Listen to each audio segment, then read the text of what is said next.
আজও ঢাকা ছাড়ছেন নগরবাসী। বাস ট্রেন লঞ্চে ঘরমুখদের ভিড়, বাড়তি ভাড়া আদায়ের অভিযোগ। অনিয়ম নিয়ে প্রশ্ন করায় যমুনা টিমের উপরে চড়াও পরিবহন ব্যবসায়ীরা।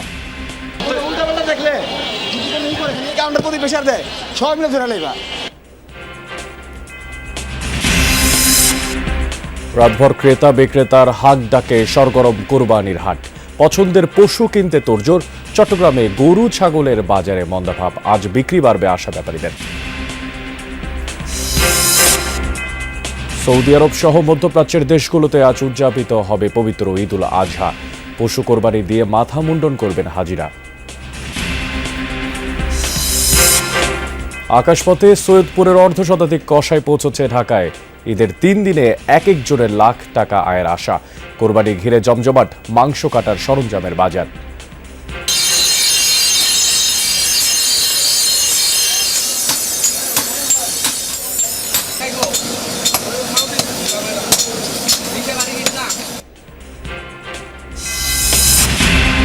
আমিনবাজারে চামড়া সংগ্রহে শেষ মুহূর্তের ব্যস্ততা।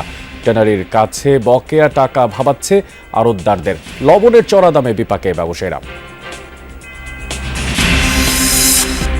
বন্যপ্রাণী ও বনজ সম্পদ রক্ষায় স্বেচ্ছায় ছুটি বাতিল করেছেন সুন্দরবনের কর্মকর্তা কর্মচারীরা। চোরাকারবারীদের তৎপরতা ঠেকাতে বনরক্ষীদের টহল জোরদার। তারা কিন্তু এই ড্রোনের মাধ্যমে সারা সুন্দরবন কিন্তু সব জায়গায় নজরদারির মধ্যে রাখবে পুরো বন্দর সময়টা। তীব্র গরমে বিপর্যস্ত ভারতের উত্তর ও মধ্যপ্রদেশ। তাপমাত্রার পারদ ছাড়িয়েছে 47 ডিগ্রির ঘর। হিটওয়েভের সতর্কতা জারি। প্রয়োজন ছাড়া ঘরের বাইরে না যাওয়ার পরামর্শ।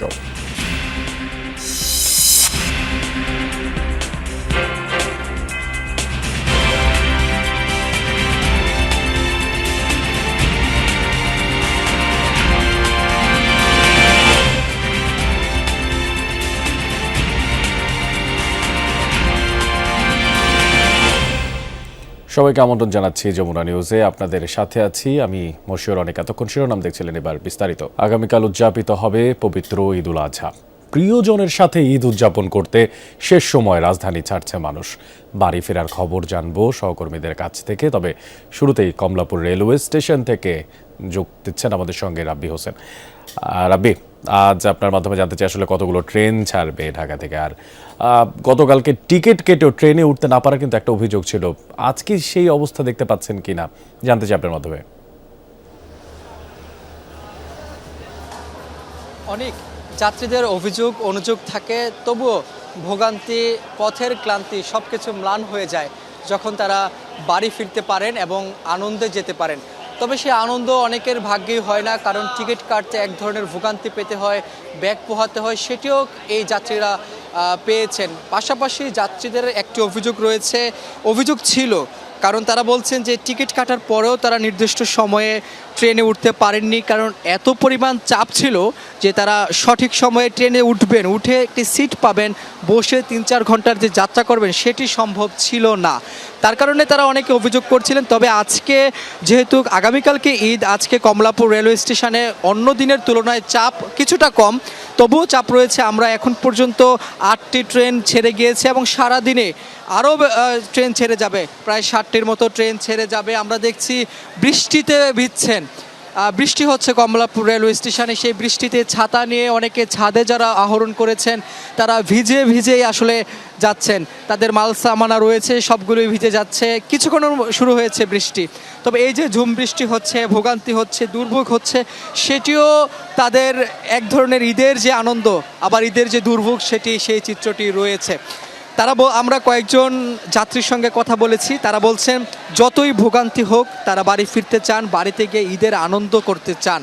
এই আনন্দ রয়েছে। আবার যারা সিটে বসতে পেরেছেন তাদের আনন্দর তো শেষই নেই, কারণ দীর্ঘ সময়ে তারা লাইনে দাঁড়িয়েছিলেন, টিকিট কেটেছেন, সিটে বসেছেন, তাদের আনন্দ রয়েছে। সে আনন্দের মাত্রাটা আরও বাড়িয়ে দেয় যখন সঠিক সময়ে ট্রেন ছাড়ে।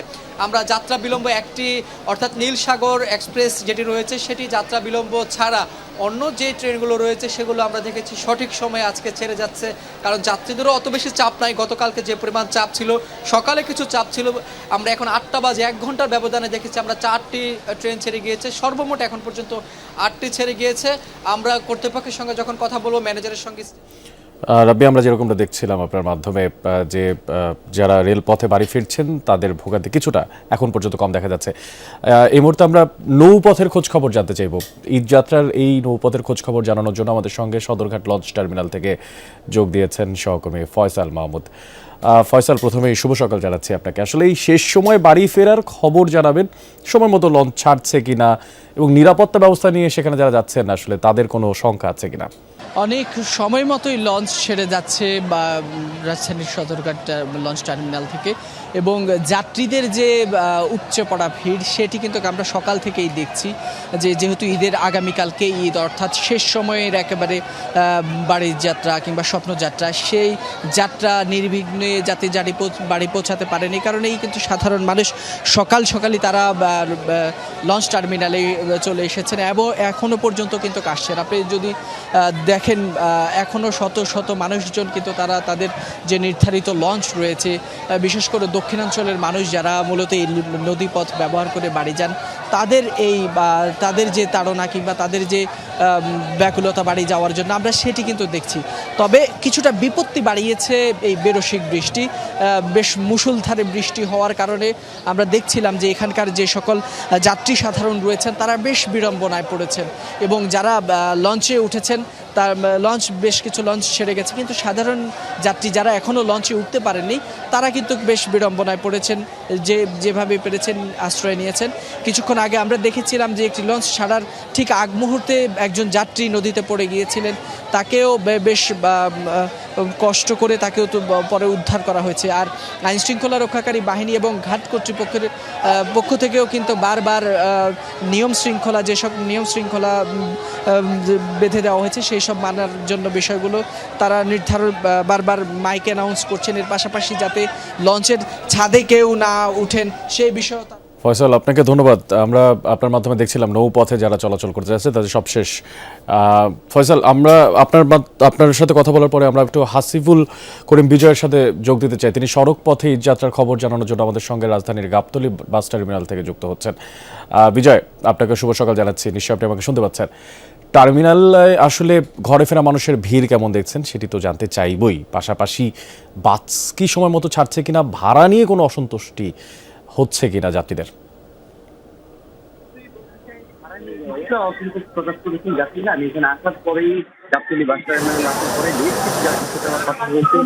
তারা মূলত যেটি বলছেন যে যেহেতু আগামীকালকে ঈদ, এর আগে যারা টিকিট কাটেনি, আজকে যারা টিকিট কাটছে তাদের কাছ থেকে কিছুটা বাড়তি ভাড়া আদায়ের অভিযোগ জানানো হচ্ছে। শুরুতে যদি দেখায় যে আমার পেছনে কিন্তু দেখবেন যে প্রচন্ড যাত্রী, যার পাশাপাশি মুষলধারে কিন্তু বৃষ্টি হচ্ছে অনেক, ফলে যে বাসগুলো আসলে রাস্তায় দাঁড়িয়ে আছে সেই বাসে যাত্রী কিন্তু এখন উঠতে কিন্তু পারছে না। এবং এই মুহূর্তে রাজধানীর গাবতলী বাস টার্মিনালে যে পরিস্থিতি আমি দেখতে পাচ্ছি যে যেহেতু আগামীকাল ঈদ এবং যাত্রীদের চাপ বেশ লক্ষ্য করা যাচ্ছে, যেহেতু এবার কোরবানির ঈদ, তো প্রত্যেকেরই আসলে বাড়িতে গিয়ে তার পছন্দের পশুটি আসলে কোরবানি করার জন্য যে যাত্রা, সেই যাত্রায় কিন্তু আসলে তারা করছেন। এবং এছাড়াও যদি বলি যে এখানকার যে পরিস্থিতি, যারা বাস সময় মতোই কিছু ছেড়ে যাচ্ছে, তবে বেশ কিছু বাস রয়েছে তারা আসলে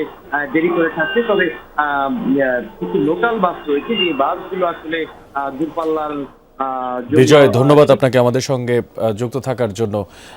আমাদের সঙ্গে যুক্ত ছিলেন বিজয় এবং জানাচ্ছিলেন বাস পথে যারা, অর্থাৎ সড়ক পথে যারা ঢাকা ছাড়ছেন তাদের খবরাখবর। এবার সড়ক পথে ঢাকা ছাড়তে গেলে কিন্তু যানজটের একটা শঙ্কার কথা জানা যায়, এবং সেই বিষয়ে আসলে বিস্তারিত তথ্যপত্র জানানোর জন্য আমরা ঢাকা টাঙ্গাইল মহাসড়কে যুক্ত হচ্ছি সহকর্মী শামীম আল মামুনের সঙ্গে। শামীম, সড়কে আজ সকাল থেকে কোনো যানজট দেখতে পাচ্ছেন কিনা সে বিষয়টি আপনার মাধ্যমে জানতে চাই। আমি কিন্তু স্বস্তির খবর দিয়ে শুরু করতে পারছি না। প্রতি বছরের ন্যায় কিন্তু এই ঢাকা টাঙ্গাইল যমুনা সেতু যে মহাসড়ক রয়েছে, এখানে কিন্তু ঈদ আসলেই প্রচন্ড পরিমাণে যানজটের সৃষ্টি হয় এবং ঈদের আগের দিন তো একেবারেই গাড়িতে ঠাসা থাকে এবং তারও কিন্তু ব্যতিক্রম নয়। আপনার মাধ্যমে আমি যমুনা দর্শকদের দেখাতে চাই, আমার পিছনে যে দেখতে পাচ্ছেন যে ঢাকা-টাঙ্গাইল যমুনা সেতু মহাসড়কের, এটি কিন্তু পংলি এলাকা। যমুনা সেতু থেকে এটা প্রায় 15 থেকে 16 কিলোমিটার দূরে অবস্থিত। এই 16 কিলোমিটার পর্যন্ত কিন্তু এই গাড়ির যে ঠাসা সেটি কিন্তু দেখতে পাচ্ছেন একেবারেই ট্রেল রয়েছে। বিশেষ করে এইখানে কিন্তু যানজটে পড়েছে মহিলা এবং শিশুরা ভোগান্তিতে পড়েছে। তার মধ্যে হচ্ছে যে বৃষ্টিও হচ্ছে, যার ফলে হচ্ছে যে যারা খোলা ট্রাকে এবং পিকআপে যাচ্ছেন তারা কিন্তু যানজটে একেবারেই বৃষ্টিতে ভিজে পুরো কাক ভেজার মতো হয়ে গেছেন। তবে টাঙ্গাইলের যে পুলিশ সুপার রয়েছেন শামসুল আলম, তিনি কিন্তু রাস্তায় থেকে যানজট নিরসনের জন্য চেষ্টা চালিয়ে যাচ্ছেন। তিনি যানজট নিরসনের চেষ্টা করছেন এবং টাঙ্গাইলের যে রাস্তাটি রয়েছে 65 কিলোমিটার, সেই 65 কিলোমিটারে কিন্তু প্রচুর পরিমাণে গাড়ির চাপ রয়েছে এবং এই 65 কিলোমিটার যানজট নিরসনের জন্য প্রায় 850-এর উপরে পুলিশ মোতায়েন করা হয়েছে এবং বিভিন্ন পয়েন্টে পুলিশ কাজ করছে। এছাড়াও আজকে কিন্তু গত 24 ঘন্টায় এই ঢাকা-টাঙ্গাইল যমুনা সেতু মহাসড়ক, এই যমুনা সেতু দিয়ে কিন্তু 54,000-56,000-এর উপরে গাড়ি চলে গিয়েছে, যাতায়াত করেছে এবং 3.5 কোটি টাকার উপরে কিন্তু টোল আদায় হয়েছে। এই ছিল আমার কাছে সর্বশেষ। অনেক যানজট এখন পর্যন্ত রয়েছে। শামীম, আপনাকে ধন্যবাদ আমাদের সঙ্গে যুক্ত থাকার জন্য। নামী পরিবহন ও আসন্ন ঈদকে সামনে রেখে নিচ্ছে অতিরিক্ত ভাড়া, দিচ্ছে নানা ধরনের অজুহাত। অতিরিক্ত ভাড়া আদায় হচ্ছে 100 থেকে 500 টাকা পর্যন্ত। আবার নিষিদ্ধ হটলাইন ব্যবসা বন্ধে অভিযান ও আটক করেও বন্ধ করা যায়নি তাদের দৌরাত্ম্য।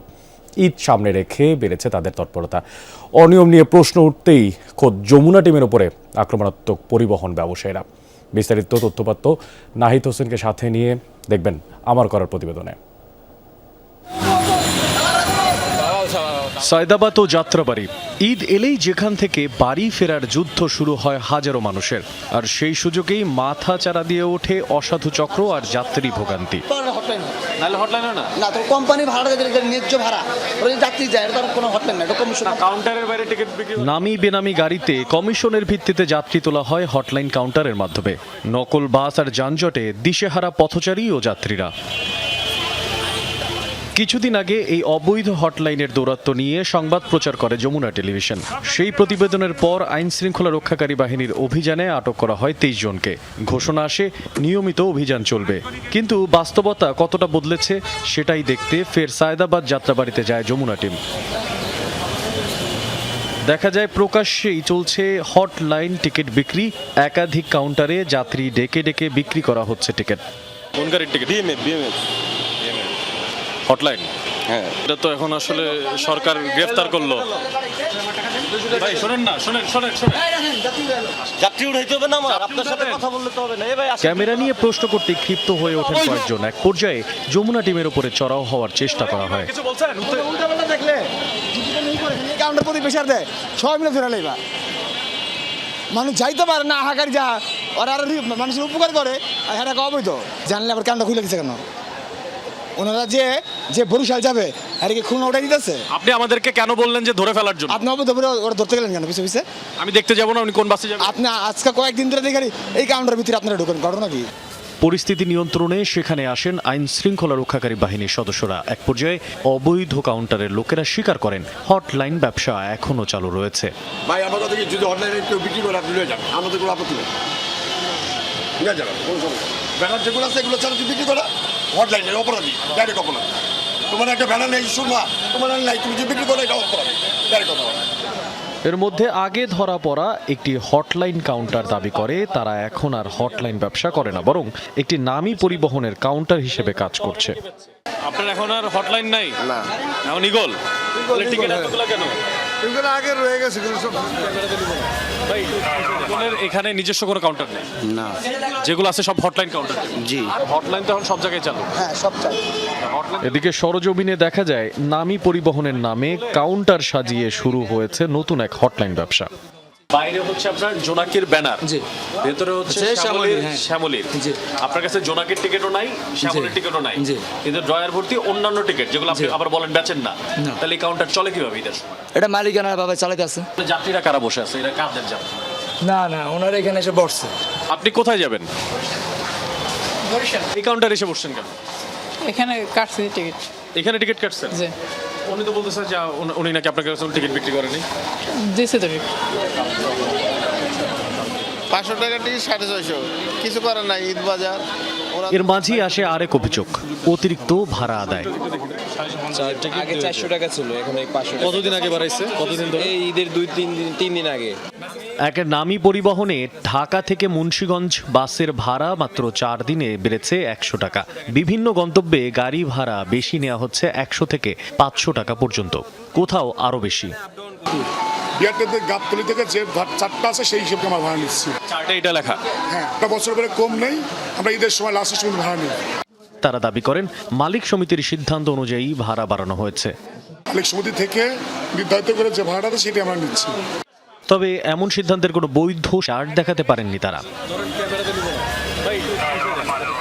ঈদ মৌসুমে এই ব্যবসার মূল লাভ পরিবহন ব্যবসায়ীদের, আর সেই লাভের বোঝা গিয়ে পড়ছে সাধারণ যাত্রীদের কাঁধে। রাতমহলাই ঈদ আর মাত্র কিছুক্ষণ পরেই যখন বাড়ি ফেরার উদ্দেশ্যে ঢাকা ছাড়বে সাধারণ মানুষ এই সায়দাবাদ যাত্রাবাড়ি করিডোরে, তখনই হটলাইন আতঙ্ক থেকে শুরু করে নানাবিধ যে সমস্ত যাত্রী ভোগান্তি সেগুলো কিন্তু এখনও চলছে। আইন শৃঙ্খলা রক্ষাকারী বাহিনীর সদস্যরা ব্যর্থ হয়েছেন তার নির্মূলে। এখন প্রশ্ন হচ্ছে, এই শেষ সময় বাড়ি ফেরা মানুষদের নিরাপদে বাড়ি ফেরার দায়িত্ব নেবে কে? মশিউর অনিক, যমুনা নিউজ, ঢাকা। রাজধানীর পশুর হাটের খবরাখবর জানাতে এবার কচুখাত পশুর হাট থেকে যোগ দিচ্ছেন আমাদের সাথে সহকর্মী রাব্বি সিদ্দিকী। রাব্বি, প্রথমে শুভ সকাল জানাচ্ছি আপনাকে। সকাল থেকে তো ঝড় বৃষ্টি হচ্ছে, আর শেষ সময়ে পশু কেনা বেচার কেমন দেখছেন, কি বলছেন ক্রেতা বিক্রেতারা?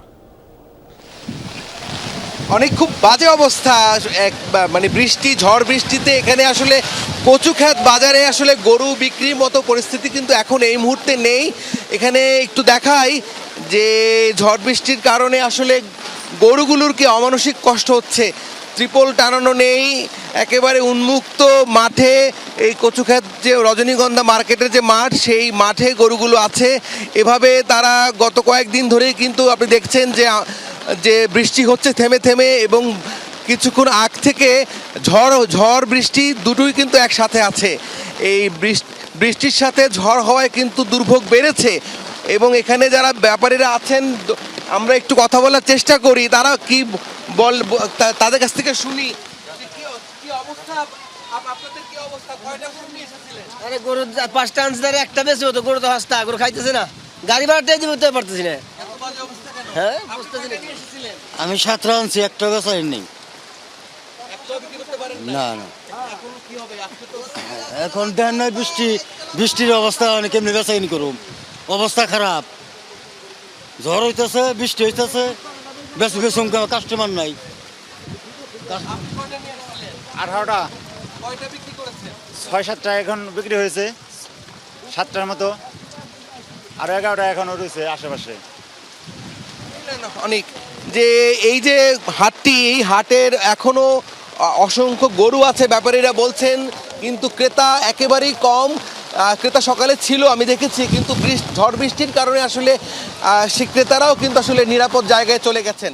এই হচ্ছে এখনকার অবস্থা। রাব্বি, আপনি সাবধানে থাকবেন, নিশ্চয়ই ঝড় বৃষ্টির মধ্যে আপনি আছেন। আমাদের সঙ্গে এবার রাজধানীর বাইরে থেকে যুক্ত আছেন সহকর্মী, কুমিল্লায় আছেন সহকর্মী খোকন চৌধুরী, তার কাছে চলে যাচ্ছে। খোকন, হাটের শেষ দিনে দরদাম কেমন দেখতে পাচ্ছেন জানাবেন।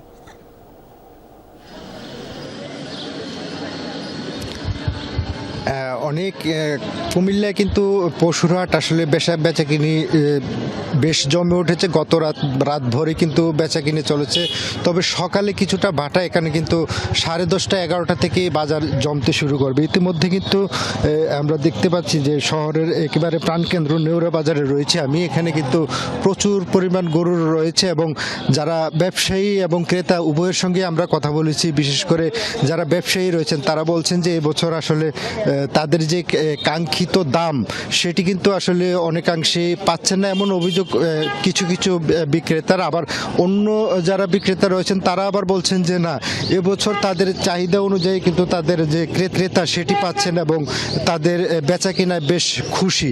তবে আজকের এই শেষ বাজারে এসে আসলে আমরা যতটুকু এর আগের বাজারগুলোতে দেখেছি, এই বাজার কিন্তু আগামী দিন সকাল 8টা পর্যন্ত 9টা পর্যন্ত চলবে এবং ক্রেতা সাধারণ কিন্তু 11টার পর থেকে বাজারে আসতে শুরু করবে।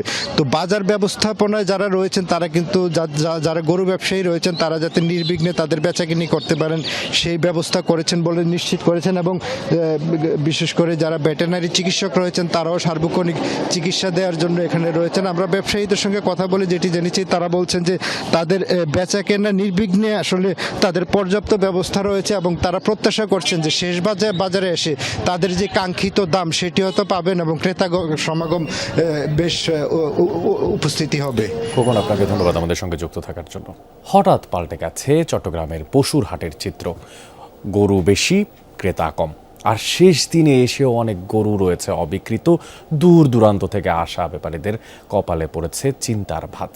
চট্টগ্রামে স্থায়ী অস্থায়ী সব হাটে মন্দাভাব। ক্রেতা সংকটের কারণে দাম পড়তির দিকে। গরু আছে পর্যাপ্ত, সে তুলনায় ক্রেতা সমাগম কম। শেষ মুহূর্তে চট্টগ্রামে স্থায়ী অস্থায়ী প্রায় সব হাটের চিত্র এমন। বৃহত্তর চট্টগ্রামের পাশাপাশি কুষ্টিয়া, জামালপুর, চাঁপাইনবাবগঞ্জ, দিনাজপুর, ফরিদপুর সহ বিভিন্ন জেলা থেকে ট্রাকে ট্রাকে এসেছে গরু। ক্রেতা সংকটের কারণে দুদিন ধরে দাম পড়তির দিকে।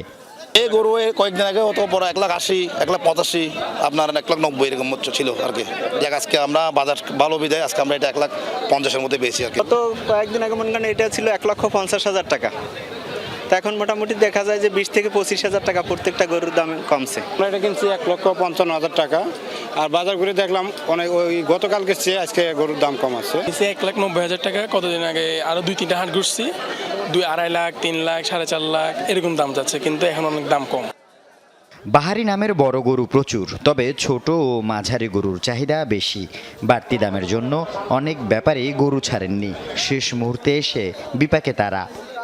এটা আমার বাড়িতে 170 চাইছিল, তখন দিনে মনে করছি বাজারটা আর একটু উঠবে, পাচ্ছি না, এখনো দেখি না কি হয়। গরু অনেক বেশি, কিন্তু দামও বলে, কিন্তু আমাদের মতো হয় না আর কি, ভাব মতো হয় না, এর জন্য বেচতে পারতেছি না। 1,13,000, 14,000 টাকা বলছে, এই বাজারে বলতেছে 80,000, 85,000। আগে 110 করছিল, এখন 3 পর্যন্ত কয়। দাম কমে গেছে, বাজার আমদানি বেশি। কয়েকদিন আগে 115 বলছে, এখন 1 লাখের উপর মোলাচ্ছে না, 90-95 এরকম বলতেছে। গত 2-1 বছর ধরে চট্টগ্রামে খামার থেকে আগে ভাগে গরু কেনার প্রচলন বেড়েছে, ফলে হাটে ক্রেতা সমাগম কমেছে অনেক। আজ শেষ দিন, কিন্তু দূর দূরান্ত থেকে আসা ব্যাপারীদের অনেক গরু এখনও অবিকৃত। বড়গুলো আসলে আমরা দাম দিয়েছি 750 করে দাম দিয়েছি, দেন আমরা অর্ধেকের মধ্যে হলে ছাড়ি দিতাম, দেন ওই রকম এখানে কোনো কাস্টমারই পাচ্ছি না আমরা। 2 দিন আগে ছিল যে গরু 2 লাখ, এর দাম কয় 1,20,000, এখন তো 400 টাকা কেজি গরু দাম পড়ে না, কিভাবে গরু বেচবো? 2 দিন আগেও দাম ভালো ছিল, কিন্তু আজকে সকালেতে ঝড় বৃষ্টি হয়েছে, এখন মানে 1.5 লাখ টাকার গরু 1,20,000 এরকম বলতেছে। 2 লাখ টাকা দাম মোলাইছে, এখন 1,20,000, 30,000 এরকম মোলায়। এখন তো গরু বিক্রি করতে পারতেছি না। আল আমিন শিকদার, যমুনা নিউজ, চট্টগ্রাম। দেশের বিভিন্ন জেলায় মধ্যপ্রাচ্যের সাথে মিল রেখে উদযাপন হচ্ছে আগামী ঈদ। আর এই বিষয়ে আরও তথ্যপাত্র জানাতে চাঁদপুর থেকে আমাদের সঙ্গে যুক্ত হচ্ছেন সহকর্মী ইব্রাহিম রনি। রনি, জানতে চাই যে আজ চাঁদপুরের কয়টি গ্রামে ঈদ উদযাপন হচ্ছে এবং নামাজ ও কোরবানির যে আনুষ্ঠানিকতা সে সম্পর্কে আপনার মাধ্যমে জানতে চাই।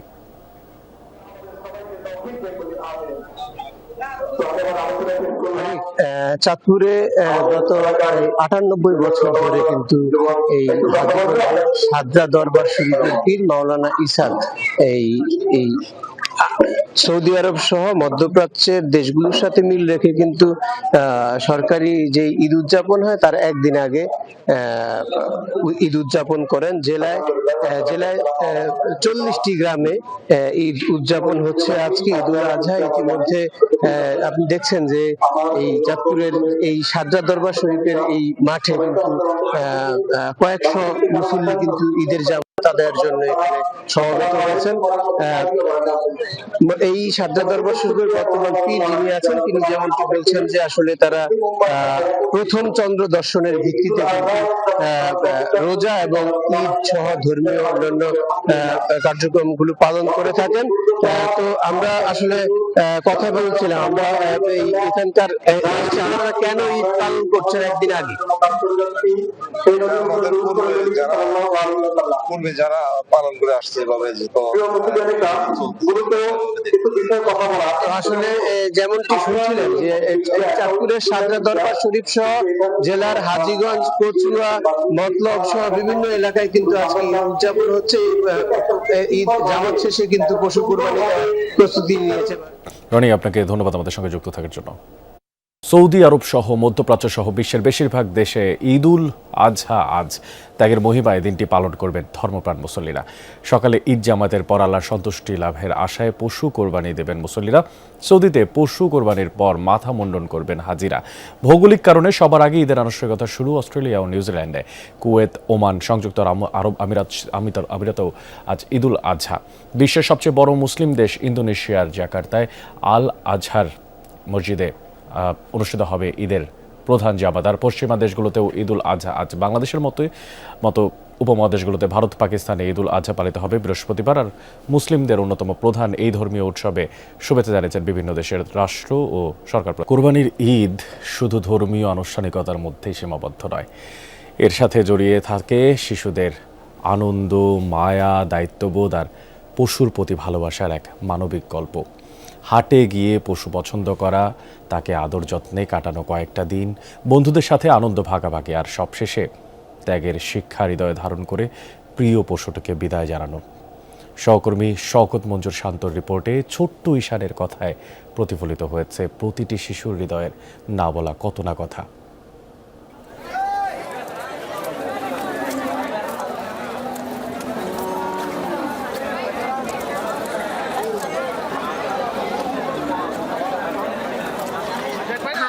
অনেক বৃষ্টি হয়েছিল, কাদা ছিল, ময়লা ছিল, ওখানে আমরা কাদার ভিতর দিয়ে গিয়েছিলাম। কি কষ্ট হয়, এই জন্য এমন করো, হাত কেটে যাও, ক্ষুধা লেগেছে। আমরা অনেক ছাগল দেখেছিলাম, কিন্তু ছাগলের এত দাম চেয়েছিল, কিন্তু আমরা কিনতেই পারিনি। এক দাঁত অথবা দাঁত নড়ছে এমন গরু অথবা ছাগলকে আমরা কুরবানি দিতে পারবো না, ওটা আল্লাহ নিয়ম করে দিয়েছে। হাট থেকে কোরবানির পশু কেনা নিছক হিসাব নিকাশ নয়, অনেক শিশুর কাছে এই আনন্দ একান্ত আপন আর নির্মল স্মৃতির পুঁজি। ঈশানের ঈদও তেমন গল্পে ভরা। বাবার কাছেই তার হাটে ঘুরে বেড়ানোর হাতেখড়ি। 28 আমার হাটে ঢোকার সাথে সাথেই একটা ছাগল আমার নজরে পড়েছিল। অনেক কালো এবং অনেক সাদা একটা ছাগল ছিল। সেটা দেখার সাথে সাথেই মনে হচ্ছিল যে ওটা জল জল করছে। হ্যাঁ, আমার হাতে দড়িটা দিচ্ছিল ছাগলের, একবার দড়িটা নিয়েও নিচ্ছিল। একবার আমার মন ভালো হচ্ছিল, আরেকবার খারাপ হয়ে যাচ্ছিল। তখন বাবা আমাকে দড়িটা হাতে দিয়ে বলল, নাও, এই ছাগলটা তোমার। তখন বাবাকে আমি সাথে সাথে অনেক জোরে একটা জড়িয়ে ধরলাম। বাসায় আনার সময় দেখি যে কাঁঠাল পাতা বিক্রি করছে। তখন আমরা কাঁঠাল পাতাটা কিনে ওই ছাগলকে দেওয়ার সাথে সাথেই ও 1 মিনিটে কাঁঠাল পাতাটা শেষ করে ফেলেছিল। 2টা বড় ডাল ছিল কাঁঠাল পাতার। একা তো সরোয়ার্দী উদ্যানে আসতে পারি না, তখন আমি আমার বাবাকে নিয়ে আসি। আমরা ওকে ঘাস খাওয়াই, শুকনো পাতা খাওয়াই, ওকে চড়াই, ওকে নিয়ে ঘুরি। তখন আমরা অনেক খুশি হই। প্রজন্মের পর প্রজন্ম ধরে ঈদের আগে এমন সম্পর্ক গড়ে ওঠে যেখানে খেলার ছলে মুখ্য ভূমিকায় মমতা, ত্যাগ আর ভালোবাসা। এটা আনার শুরুতেই ভালো, কিন্তু আনার সময় একটু পাগল ছিল, কিন্তু এখন ভালো। ভালোও লাগে, খারাপও লাগে। কারণ খারাপ লাগে, গরু অনেক দিন পালছি, প্লাস ভালো লাগে মাংস খেতে পারবো। প্রায় 15 থেকে 20 দিন আগে মিনিমাম গরুটা আনা হতো। আমি গরু নিয়ে আমরা খেলাধুলা করতাম, দুবলা খাওয়াতাম, ঘাস খাওয়াতাম, গোসল করাতাম। সকালে যে যাইতাম গরুর পিছে, ওই রাত্রে খাইতে কিনা সন্দেহ আছে। কোরবানির পশুর যত্নের ব্যাপারে ইসলাম ধর্মে বিশেষ গুরুত্ব দেয়া হয়েছে। ছোটবেলা থেকেই শিশুদের এসব দীক্ষায় উদ্বুদ্ধ করার তাগিদ দিলেন জাতীয় মসজিদের পেশ ইমাম মুফতি মুহিউদ্দিন কাশেম। পশু ক্রয় করে তার সাথে তাকে সুন্দর যত্ন করে লালন পালন করে সেই পশু যদি কোরবানি করতে পারি তাহলে ইনশাআল্লাহ এটা অবশ্যই ভালোই হবে। আমরা এমন শিক্ষাই দেব যে বাচ্চা শুধু দেখেই যে কিছু বলবে এমনটা নয়, সে তার বয়স যখন 10 বছর হবে, তার বয়স যখন 12 বছর হবে, ইতিমধ্যে ইসলামের প্রয়োজনীয় বিধানাবলী, ইসলামের নীতিমালা তার যথেষ্ট জ্ঞান তার অর্জন হয়ে যাবে। আমাকে আপনাকে প্রত্যেকটা বাচ্চার ব্যাপারে এমন দায়িত্ববান এবং যত্নশীল হওয়া দরকার। স্যাক্রিফাইস নাম হচ্ছে কুরবানি, কিন্তু আমি তো চাই না আমার ছাগলটা চলে যায় কালার কাছে, এই জন্য আমার মায়া লাগে অনেক। আল্লাহ যেহেতু বলেছে, এই জন্য আমাদের আল্লাহর আইন মানতে হবে। কোরবানি শুধু ত্যাগের নয়, ভালোবাসা, দায়িত্ব আর অনুভূতিরও গল্প। ছোট্ট ঈশানের কাছে তাই ব্ল্যাকি মিল্ক শুধু একটি ছাগল বা পশু নয়, ঈদের আগ মুহূর্তে সবচেয়ে প্রিয় এক বন্ধু। সেই বন্ধুকে বিদায় জানানোই তার কাছে সবচেয়ে বড় কোরবানি। শওকত মঞ্জুর শান্ত, যমুনা নিউজ, ঢাকা। বিমানে চড়ে সৈয়দপুর থেকে ঢাকায় আসছে কসাই। আর কোরবানির সময় রাজধানীতে কসাইয়ের চাহিদা বেশি থাকায় আকাশপথে ঢাকায় আসছেন নীলফামারীর সৈয়দপুরের কসাইরা। কেউ কেউ আসছে ট্রেন বা বাসেও। কোরবানি ঈদের এই 3 দিনে একজন কসাইয়ের আয় দাঁড়াতে পারে 70,000 থেকে লাখ টাকা পর্যন্ত। তারা বলছেন, পশু কাটার কাজ দিয়ে শুধু নিজেরাই লাভবান হন না, সৈয়দপুরের নামও ছড়িয়ে দেন দেশ জুড়ে। ঢাকার ফ্লাইট ধরতে সৈয়দপুর বিমানবন্দরে কসাইদের সমাগম। কারণ ঘনবসতির রাজধানীতে ঈদুল আজহায় বেড়ে যায় কসাইদের চাহিদা। এই সময়টায় গরু কাটার মজুরিও ভালো। পশু কাটার যন্ত্রপাতি শান দিয়ে সবকিছু গুছিয়ে রওনা হয়েছেন তারা। শুধু ঢাকাতেই কোরবানির মাংস কাটার কাজ করবেন নীলফামারীর সৈয়দপুরের 2 শতাধিক কসাই, যাদের বেশিরভাগই বাস, ট্রেন ও বিমানে চড়ে এরই মধ্যে ঢাকায় পৌঁছেছেন। আশা ঈদের 3 দিন কোরবানির পশু কেটে বাড়তি আয় করা। প্রতি বছরই এই মৌসুমের জন্য অপেক্ষায় থাকেন উত্তরের এই অঞ্চলের দক্ষ কসাইরা। ওখানে একটা 12-14 মনোজনের গরু কাটতে গেলে দেখা যায় ওরা যত ক্রয় করছে সে রসিদ দেখে আর কি 1,100 কেউ 150, গাড়ি ভাড়া, যাতায়াত খরচ সব আমাদের যে নিয়ে যায়, যার মারফতে যাই ওরাই বহন করে। খাওয়া দাওয়া সব কিছু ওরা, থাকা খাওয়া সব কিছু ওরা। ঢাকা গেলে সেই গরু বাংলায় 30-40 হাজার টাকা ইনকাম হয়, 70-80 হাজার টাকার মতো একটা কষা ইনকাম করতে পারে। ওখানে আমরা যে কামাইটা করব সেই কামাইয়ের পয়সাতে আমরা আরও 2-3 মাস চলতে পারি। 4 জন করে একটি গ্রুপে পশু কাটার কাজ করবেন তারা। 3 দিনে একটি গ্রুপ কমপক্ষে 16টি গরু কাটতে পারবেন। কসাইরা জানান, কোরবানির এই সময়ে ঢাকায় কাজ করে যা আয় তা দিয়ে পরবর্তী 3-4 মাস পরিবারের খরচের যোগান হয় তাদের। 3 দিনে গরু কেটে এক একজন আয় করেন লাখ টাকার মতো।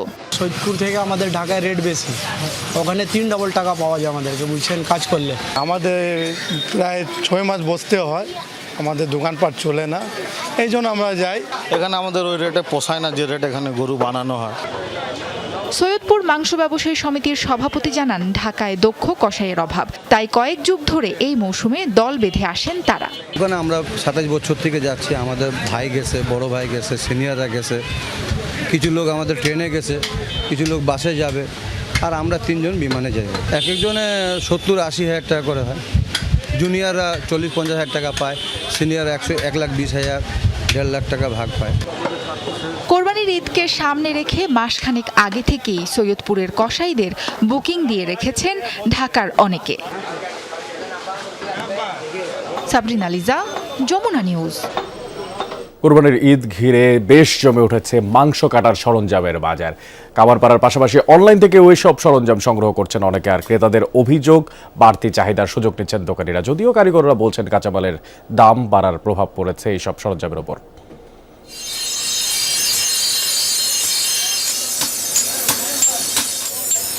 কারিগরের হাতুড়ির আঘাতে কয়লার আগুনে দগদগে লাল লোহা রূপ নিচ্ছে দা, ছুরি, চাপাতি সহ নানান সরঞ্জামে। কোরবানির ঈদের সময় বরাবরই এসব সরঞ্জামের চাহিদা অনেকটা বাড়ে। ক্রেতাদের অভিযোগ, বাড়তি চাহিদার সুযোগ কাজে লাগিয়ে দাম বাড়িয়ে দেওয়া হয়েছে। তবে কারিগররা জানালেন, কয়লা ও লোহার দাম বাড়ায় এসব সরঞ্জামের বাজার এখন ঊর্ধ্বমুখী। কুরবানির সিজন তো চুরি চাপাটি সব নতুন বানাইতে আসি, পুরান কাস্টমার নিয়ে আসতে দাঁড় দিয়ে দিতে আসি, এই কারণে ব্যস্ততা বেশি। এটাই যে কয়লার দাম বাড়তি, গ্যাসের দাম বাড়তি, যানবাহনের ভাড়া বাড়তি, 15,000 টাকাটা 25,000 টাকাটা একবার দেখতে নাইতে। আমাদের লোহা, তারপর স্প্রিং জাতীয় যে লৌহ জাতীয় যে পণ্যগুলি আমাদের কিনতেই বেশি দাম লাগছে আর কি। 200 টাকার জিনিস 400 টাকা বলে, 150 টাকার জিনিস হইলো 300 টাকা বলে। প্রাইস একটু ভিন্নতা আছে, যেরকম আগে যেটা ছিল 150, এটা এখন 160, 80 এরকম। দোকানে আসার বিড়ম্বনা এড়াতে অনেকে অনলাইনে অর্ডার দিচ্ছে এসব সরঞ্জাম, কিন্তু দা, ছুরির মান নিয়ে প্রশ্ন তুলছেন অনেকে। যত 2 নম্বর মাল আছে অনলাইনে দেয়, দিয়ে আমাদের কামারের ভালো জিনিসগুলি এটার মূল্যায়ন কমায় ফেলাইছে। অনলাইনে বিক্রির কারণে আমাদের বিক্রিটা কমে গেছে। অনলাইনে তো হেরা দেয় 2 নম্বর মাল ঢুকাইয়া দেয়, আপনার মোবাইলে অ্যাড দেয় একটা, আপনার দেয় আরেকটা। অনলাইন বিক্রি করা হচ্ছে, কিন্তু অনলাইনের সময় ডুপ্লিকেট দেওয়া হয়। অনলাইনে আমরা প্রতারিত হই, আমরা অনলাইন থেকে কিনতে যাচ্ছি না, আমরা যাচ্ছি সরাসরি বাজার থেকে কিনতে। বটি, ছুরি এর পাশাপাশি বেড়েছে মাংস কাটার জন্য ব্যবহৃত খাইটটার দামও। বিক্রেতারা বলছেন, কাঠের দাম আগের বছরের চেয়ে বেশি, আর এর সাথে বেড়েছে কারিগরের মজুরিও। এবারে কাঠের অনেক দাম বাড়তি। আগে তো মনে করেন 200-150 টাকা করে বিক্রি করছি, এবারে কিনেই আছে আমাদের 400-র উপরে। এর লাগে মানে কাঠের অনেক দাম। এবার একটু দাম বেশি, এবার দাম হলো তেঁতুল গাছ কম পাওয়া যায়, বাজারে কমাইছে। বিশ্লেষকদের ধারণা, কোরবানি ঈদের সময় এসব সরঞ্জাম কিনতে হাত বদল হয় 400 কোটি টাকা। শাজদিন অন্তরা, যমুনা নিউজ, ঢাকা। শেষ মুহূর্তের প্রস্তুতিতে ব্যস্ত সময় পার করছেন আমিনবাজারের চামড়ার আড়তদাররা। ঢাকা আরিচা মহাসড়কের পাশে আর হেমায়তপুর ট্যানারি নগরী থেকে খুব দূরে না হয় ভৌগোলিকভাবে চামড়া ব্যবসায়ীদের কাছে আমিনবাজারের গুরুত্ব অনেক। তবে অবকাঠামো সংকট আর ট্যানারির কাছে বকেয়া অনাদায়ের ভোগাচ্ছে আড়তদারদের। লবণের চড়া দামে চামড়ার সঠিক দর মেলা নিয়েও রয়েছে শঙ্কা।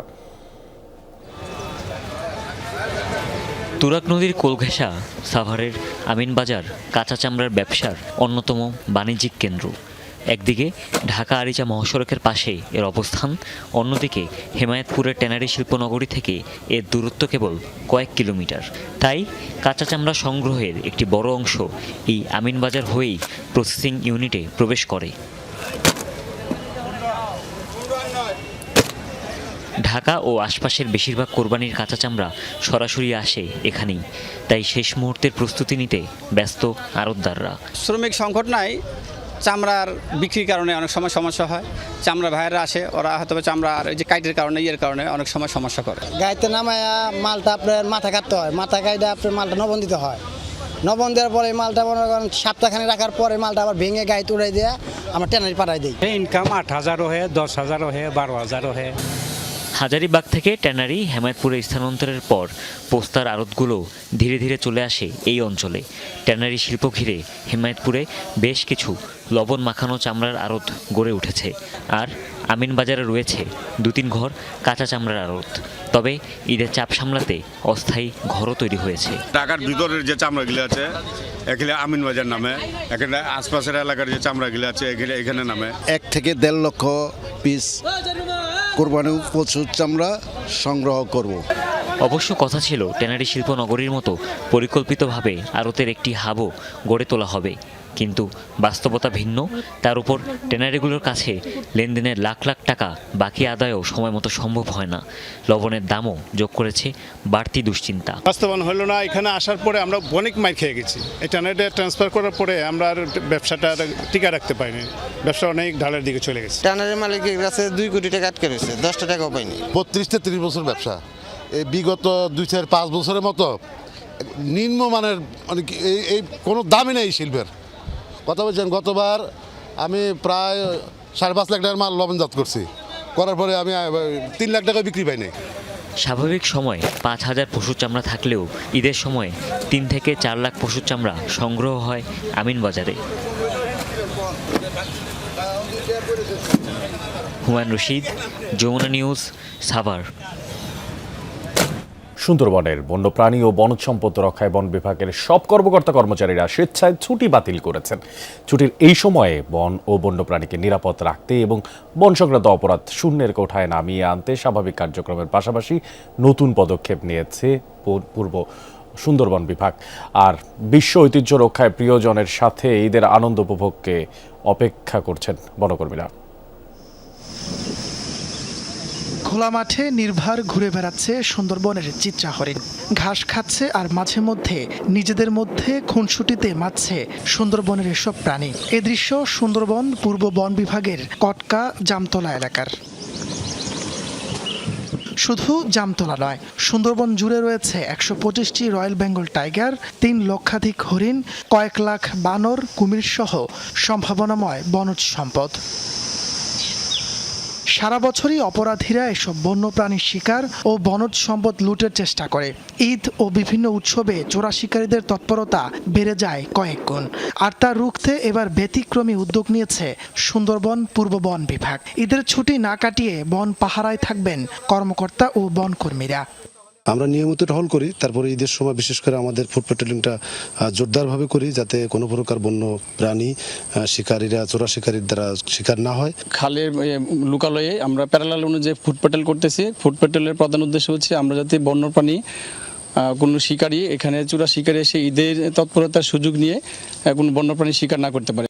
বনরক্ষীরা বলছেন, পরিবারের সাথে উৎসব পালনের ইচ্ছে থাকলেও সরকারি দায়িত্ব, পেশা ও বনের প্রতি ভালোবাসা তাদেরকে এই কাজে উৎসাহ যোগায়।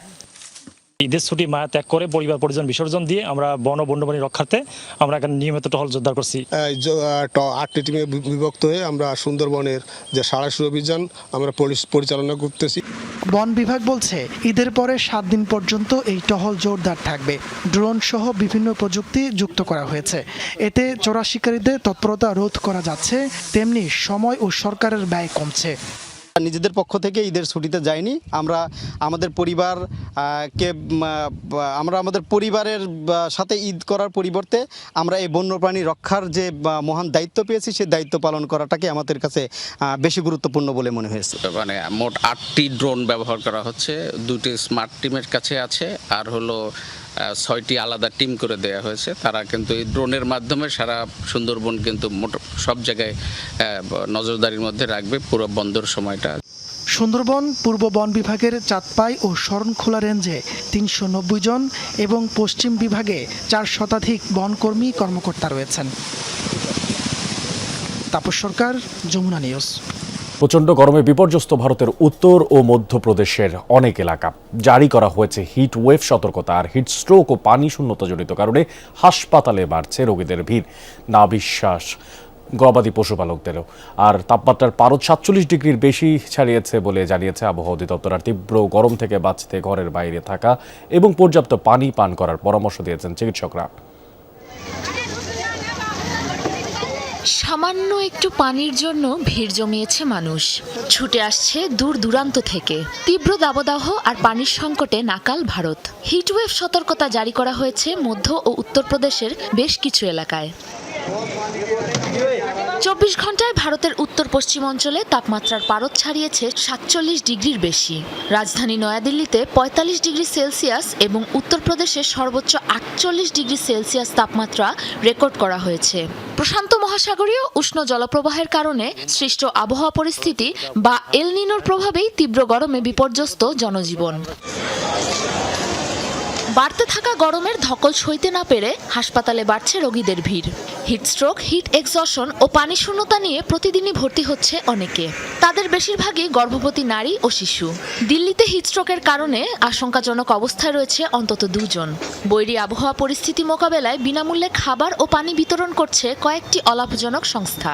তীব্র গরম থেকে বাঁচতে ঘরে থাকার এবং পর্যাপ্ত পানি পান করার পরামর্শ দিয়েছেন চিকিৎসকরা। আমার বাচ্চা কিছু খেলেই তার ডায়রিয়া ও বমি হচ্ছে। কয়েকদিন আগে আমারও একই অবস্থা হয়েছিল। গরমের কারণে অনেক অসুবিধায় পড়েছি। और जिसकी वजह से ये যমুনার পার্শ্ববর্তী এলাকাগুলোতে পানি সংকট মোকাবেলা ট্যাঙ্কার মজুত করা হয়েছে। প্রয়োজন হলে আমরা সেগুলো ব্যবহার করব। বাকি এলাকাগুলোর জন্য আমরা অ্যালার্ট মোডে রয়েছি। বিপর্যয় নেমে এসেছে পশু পাখিদের জীবনেও। চরম আবহাওয়া, তীব্র পানি সংকটের কারণে নয়াদিল্লির হ্রদে মরে ভেসে উঠছে শত শত মাছ। উত্তরপ্রদেশের পশু হাসপাতালগুলোতে পানি শূন্যতা, হিটস্ট্রোক জনিত কারণে নিয়ে আসা হচ্ছে অসুস্থ গবাদি পশু। গেল বছর ভারতে মাত্র 4 মাসে নথিভুক্ত করা হয় রেকর্ড প্রায় 7,000 হিটস্ট্রোকের ঘটনা। প্রতিকূল তাপমাত্রা সহ্য করতে না পেরে প্রাণ যায় অন্তত 14 জনের। সাবরিনা নুসরাত, যমুনা নিউজ। আর এই ছিল যমুনা নিউজে এতক্ষণ সাথে থাকার জন্য ধন্যবাদ জানাচ্ছি সবাইকে।